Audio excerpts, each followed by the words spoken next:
कभी हमारा कोई सफर हमारे जीवन को बदल देता है।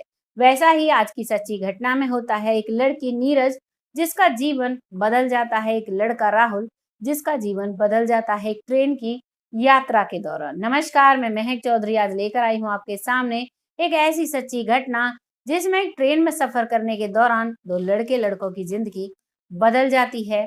इसमें एक लड़की नीरज होती है जो कि बीए में पढ़ रही है, और एक लड़का होता है राहुल जो कि उसी लड़की के साथ कॉलेज में पढ़ा था, लेकिन वो किसी कारण से बिछड़ गए थे। जो लड़की थी उसका पिता मुंबई में इंजीनियर था, और जो लड़का राहुल था वो भी इंजीनियरिंग की पढ़ाई कर मुंबई से इंटरव्यू देकर आ रहा था। और तभी जब ट्रेन जो जयपुर के लिए जा रही थी, उसी ट्रेन में वो चढ़ने वाला था। वो जो लड़की थी वो ट्रेन की खिड़की उस दरवाजे पर खड़ी हुई थी। वो अपना हाथ बढ़ाता है, भाग रहा था, ट्रेन की स्पीड बढ़ रही थी, लेकिन वो लड़की अंदर चली जाती है और वो लड़का हार थक कर बैठ जाता है। कहता है, सोचता है कि अब दूसरी ट्रेन आएगी तभी जाऊंगा। उसको जयपुर जाना था, वो मूल निवासी जयपुर के थे दोनों, और उनका जो काम था वो मुंबई में था।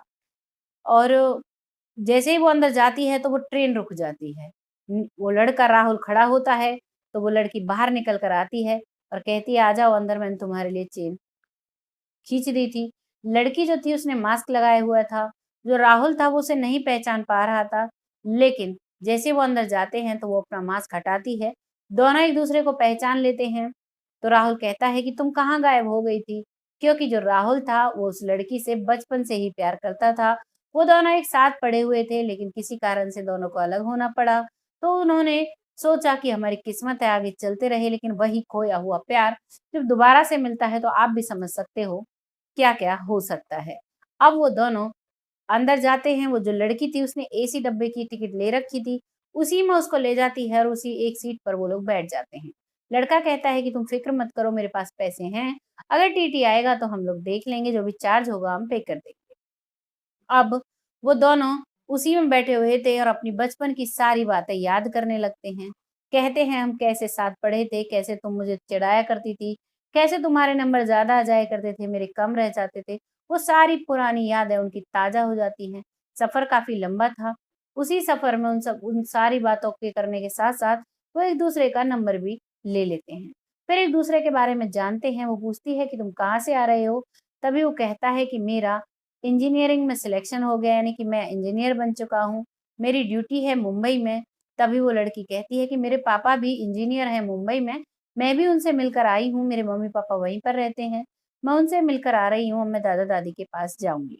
दोनों एक-दूसरे का नंबर लेते हैं और जैसे ही उनका स्टेशन जयपुर आता है, अपने-अपने घर चले जाते हैं। घर जाने के बाद एक-दूसरे को कॉल करते हैं, सही से पहुँचे या नहीं पहुँचे। उसके बाद अब वो लगातार फ़ोन पर बातें करने लगते हैं। लड़की एमबीए कर लेती है। 3 साल तक उनका यही सिलसिला चलता रहता है और एक-दूसरे से बातों-बातों में कह देते हैं कि हम दोनों एक-दूसरे से शादी करेंगे, लेकिन करेंगे तब जब हमारे घर वाले एग्री होंगे।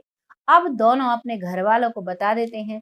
लड़की भी एमबीए कर इंजीनियर बन जाती है, और जैसे ही लड़की इंजीनियर बनती है, अब उसकी शादी की बात चलती है तो लड़की उस लड़के का नाम अपने माता-पिता को बता देती है, और माता-पिता लड़के का बैकग्राउंड जानते हैं, लड़के वाले लड़की का बैकग्राउंड जानते हैं, और दोनों हँसी-खुशी दोनों परिवार दोनों की शादी करा देते हैं। ये था एक ऐसा सफ़र जिसमें बिछड़े हुए प्रेमी मिले और जीवन भर आज साथ हैं।